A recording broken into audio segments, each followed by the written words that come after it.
Halo semua, salam sejahtera Malaysia. Selamat datang ke channel Fels Lifestyle. Saudara-saudara, tuan-tuan dan puan yang amat dihormati.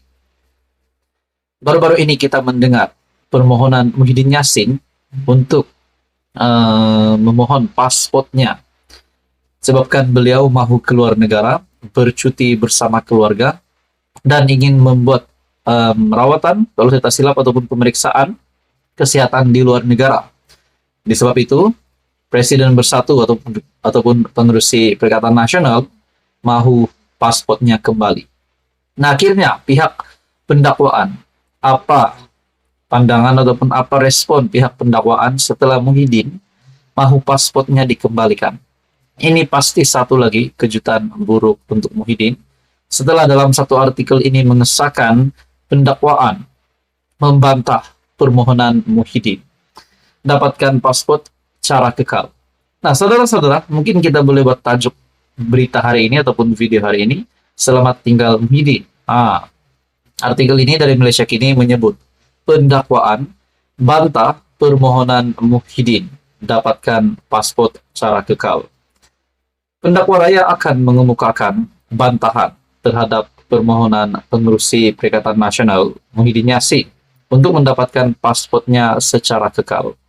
Paspor itu sebelum ini diserahkan kepada Mahkamah Jenayah sebagai sebahagian daripada syarat jaminan RM 2 juta dalam kes pengubahan wang haramnya yang sedang dibicarakan.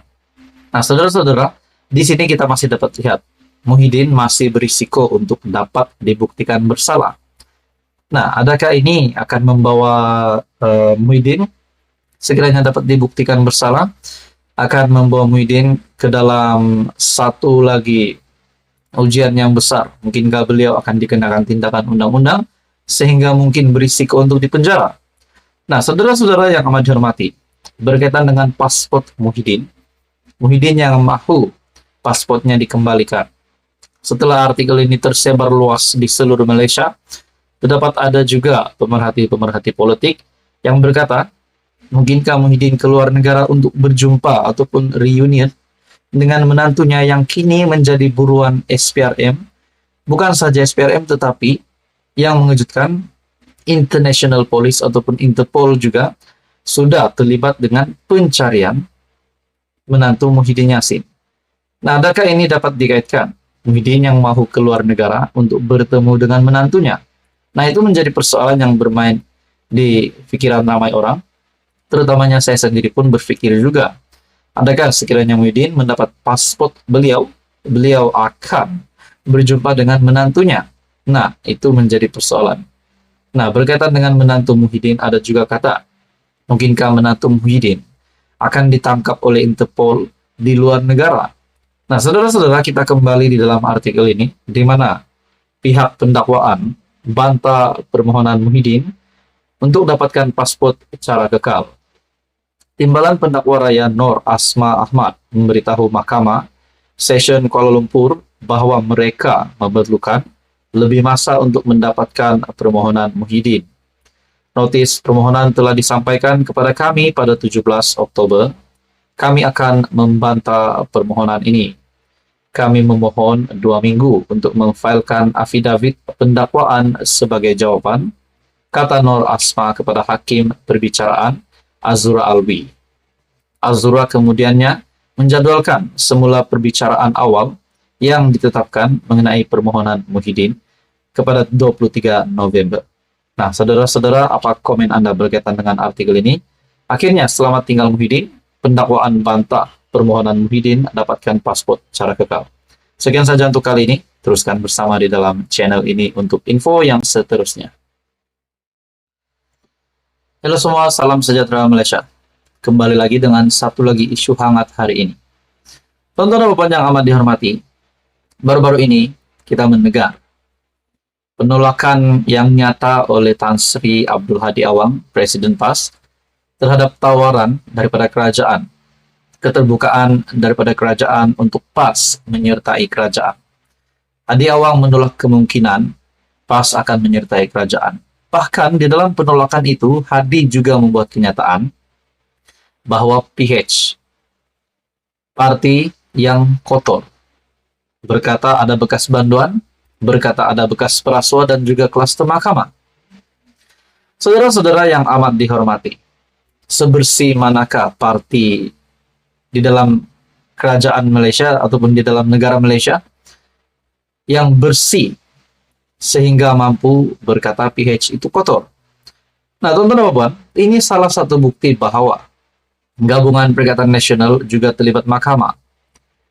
Bukan saja berkaitan dengan keputusan PRU15, Parlimen Kemaman, yang dibatalkan kerana rasuah.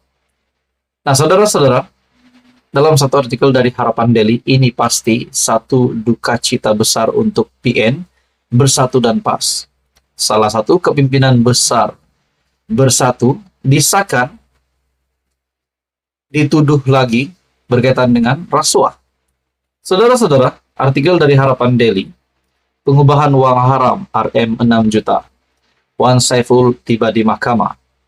Pemimpin Perikatan Nasional Datuk Wan Saiful Wanjan tiba di lobi kompleks mahkamah di Kuala Lumpur dan dijangka berdepan pertuduhan pengubahan wang haram berjumlah kira-kira RM 6 juta. Ahli Majlis Pimpinan Tertinggi Bersatu yang menghadapi pertuduhan untuk kali kedua hadir dengan memakai suit hitam dan kemeja putih sebelum memasuki lobi mahkamah. Ahli Parlimen Tasik Gelugor itu tersenyum sambil meneruskan langkah dan sempat bertanyakan kabar kepada beberapa petugas media yang merekam video serta gambarnya. Dia dikatakan bakal berdepan lebih 15 pertuduhan mengikut Section 4 dalam kurungan 1 dalam kurungan B, Akta Pencegahan Pengubahan Wang Haram, Pencegahan Pembiayaan Keganasan, dan hasil daripada aktiviti haram 2001.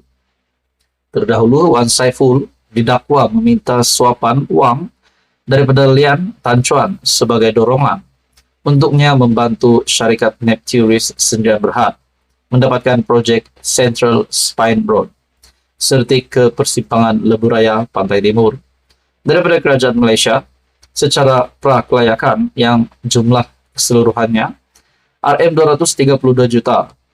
Bekas Ketua Penerangan Bersatu berkenaan turut dituduh menerima bagi dirinya suapan wang tunai berjumlah RM 6 juta melalui akaun CIMB Bank Berhad milik syarikatnya WSA Advisory Group Sdn Bhd daripada akaun Maybank Islamic Berhad milik syarikat Nepturis Sdn Bhd sebagai upah membantu syarikat Nepturis mendapatkan surat setuju terima bagi projek itu.